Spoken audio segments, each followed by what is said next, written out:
É um privilégio participarmos de mais este estudo da Palavra de Deus sobre o Evangelho de Marcos.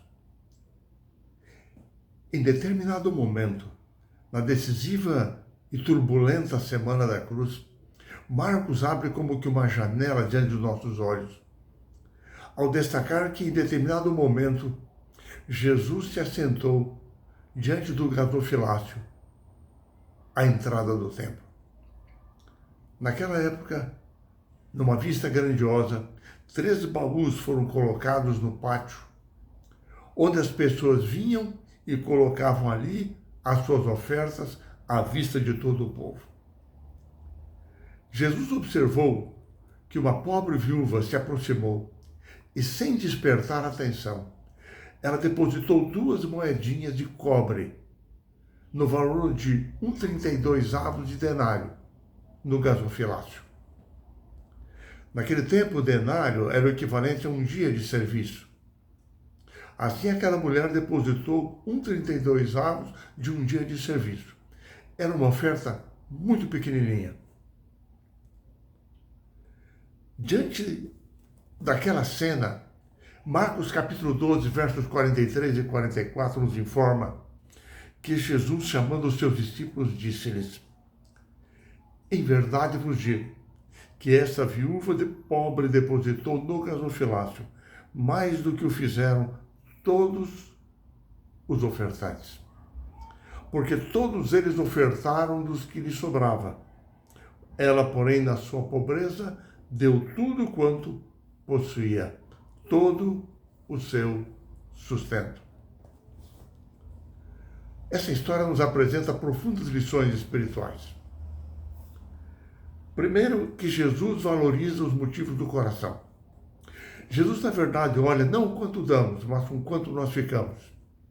Jesus observa o espírito com que fazemos as coisas. Nosso espírito de entrega pessoal. Conquanto os líderes daquela época fossem infiéis, a mulher considerava que o mais importante era o seu relacionamento com Deus e a sua oferta, a sua entrega pessoal. Porque para ela a salvação era individual e ela possuía uma responsabilidade pessoal para com Deus. Após esse incidente, Marcos relata que quando Jesus saía do templo, os discípulos se aproximaram dele e exclamaram: "Mestre, veja que pedras, que construções nesse templo." Os judeus se orgulhavam do templo. Era uma das mais belas construções do mundo antigo.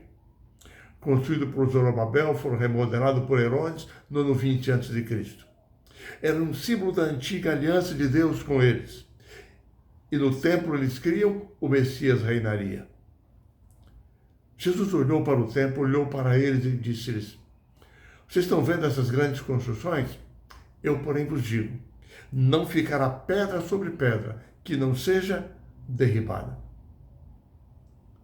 Quando Jesus profetizou sobre a destruição de tudo aquilo, isso soou para os seus ouvintes como o final dos tempos, o fim do mundo. E eles perguntaram: quando seria isso? Qual seria o tempo? Que sinal haveria que essas coisas ocorreriam? É interessante que o Evangelho de Marcos não mostra Jesus discorrendo sobre detalhes quanto à queda de Jerusalém, como, por exemplo, Mateus o fez. Mas o que Marcos faz é descrever como Jesus alertou os seus discípulos sobre os conflitos que eles enfrentariam a seguir para cumprir a sua missão. Eles seriam abandonados por familiares e amigos, seriam perseguidos, levados a tribunais, julgados e alguns deles mortos. Quando fossem levados a tribunais, não deviam ficar preocupados com aquilo que iriam dizer, porque o Espírito Santo de Deus lhes mostraria nesta hora como testemunhar. Hoje, essas palavras de Jesus aos discípulos nos enchem de confiança. Ou seja, o povo de Deus hoje não deve ficar preocupado com as turbulências, as provações que está diante dele. O que nós precisamos é de orar para que o Espírito Santo de Deus nos guie em meio às dificuldades e nos ensine a dar testemunho da nossa fé. É interessante quando nós lemos Marcos capítulo 13, Mateus capítulo 24, Lucas capítulo 21, nós percebemos que, na verdade, Marcos apresenta apenas um resumo das palavras de Jesus. Mateus e Marcos apresentam com mais detalhes aquilo que Jesus ensinou. Principalmente sobre 3 grandes acontecimentos que ocorreriam para o povo judeu e para o povo de Deus através dos séculos. Na escatologia bíblica, através dos profetas, Deus apresenta a história do mundo na visão de Deus, aquilo que ocorrerá no futuro, visando principalmente mostrar que Deus está no controle dos eventos da história. É bom nós considerarmos que quando Jesus profetizou aqueles eventos, ele sabia que os seus discípulos, os seus seguidores, após a sua morte, sua ressurreição, sua ascensão aos céus, viveriam na expectativa de que ele retornaria em breve. Mesmo porque ele havia lhes anunciado: eu virei outra vez. Voltarei nas nuvens dos céus com poder e grande glória. E nós percebemos, através de todas as cartas do Novo Testamento, que os seguidores de Jesus esperavam a sua vinda, o seu retorno nessa terra, nos dias deles. Assim a igreja cristã viveu durante décadas, esperando para logo, para breve, o retorno de Jesus. É por isso que Jesus, em lugar de estabelecer o tempo da sua vinda, ele apenas mostrou os sinais e deu ênfase no preparo deles. E o que ele recomendou? Que eles buscassem entender as profecias de Daniel. Daniel, capítulo 7 até o capítulo 12, apresenta uma sequência de eventos, uma sequência profética que culmina na segunda vinda do Senhor. Jesus apenas deu aos discípulos algumas pinceladas e pediu que eles buscassem entender melhor as profecias de Daniel. Por exemplo, Daniel, primeiro, ele apresenta as 70 semanas proféticas até a vinda do ungido, até a vinda do Messias. Como o Messias seria morto e estabeleceria uma nova aliança. Essa profecia das 70 semanas foi cumprida na pessoa de Jesus. Depois, Daniel diz que após o Messias viria um príncipe que destruiria a cidade santa. Isso cumpriu-se com a tomada de Jerusalém no ano 70, através do general romano Tito. E Jesus assim profetizou de acordo com Daniel. Assim é que nos versos 14 a 18 de Marcos 13, Jesus se refere aos eventos relativos à queda de Jerusalém. Aquela geração, diz ele no verso 30, veria o juízo de Deus sobre aquela cidade, porque o haviam rejeitado. E assim Jesus ministrou conselhos, como deviam proceder, como deviam fugir quando a cidade fosse cercada, o que ocorreria ali e como deveriam agir os fiéis naquela ocasião.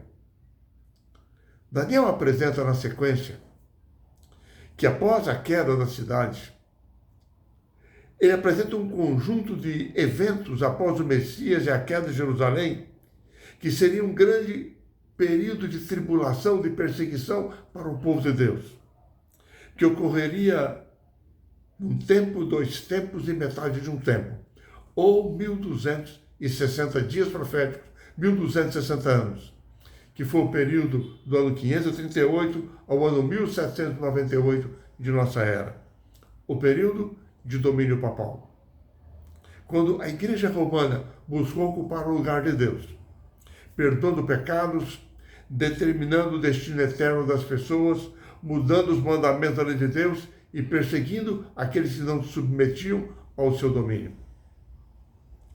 Assim é que nos versos 19 e 20, Jesus aponta para o futuro que estava adiante deles, daquela geração.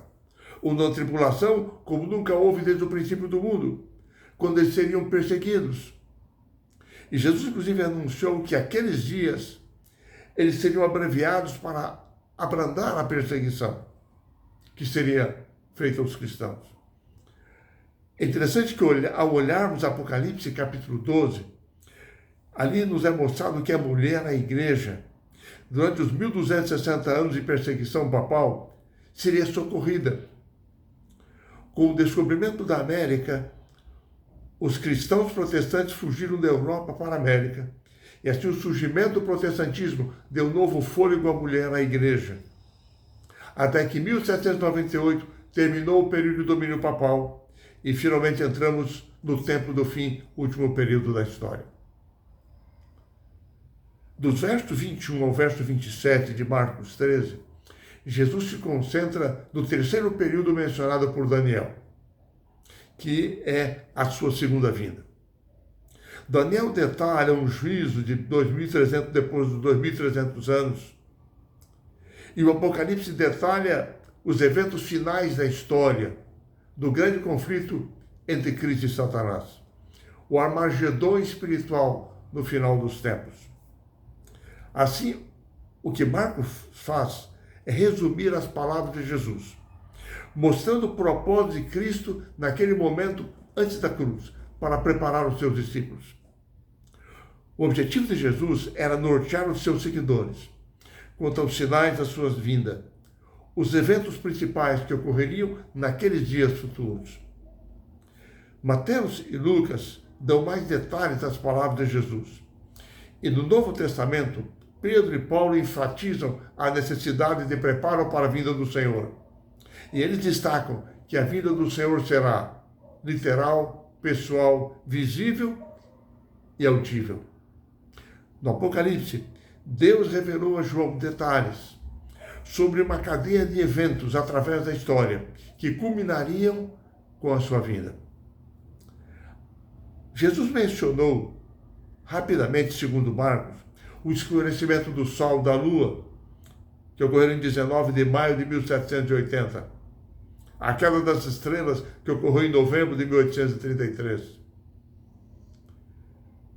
E Jesus afirmou que o veriam retornar nas nuvens dos céus com poder e grande glória. Ele enviaria os seus anjos, recolheria os escolhidos de toda a terra. Enfim, o propósito de Jesus com os ensinos relatados no Evangelho de Marcos, o propósito das profecias bíblicas é para que fiquemos alerta, nos preparemos para o dia do Senhor, para os acontecimentos finais da história do mundo. Como nós não sabemos exatamente o momento certo da sua vinda, nós somos exortados, e esse é o destaque do final da lição desta semana, a vivermos uma vida cristã ativa de amor ao próximo, de consagração a Deus e de ativo testemunho ao mundo ao nosso redor. Tendo purificado o nosso coração pelo arrependimento dos nossos pecados, por uma vida de obediência à verdade de sua palavra. Para que os últimos dias da história sejam para você e para mim dias de esperança, dias de preparo, de aguardo da vinda do Senhor, dias de lutas e dificuldades, mas dias de grandes vitórias espirituais. Este é o objetivo da lição que estudamos esta semana. Que o Senhor nos bendiga, nos fortaleça na fé, na confiança nele e nos preparemos para o breve retorno do Senhor.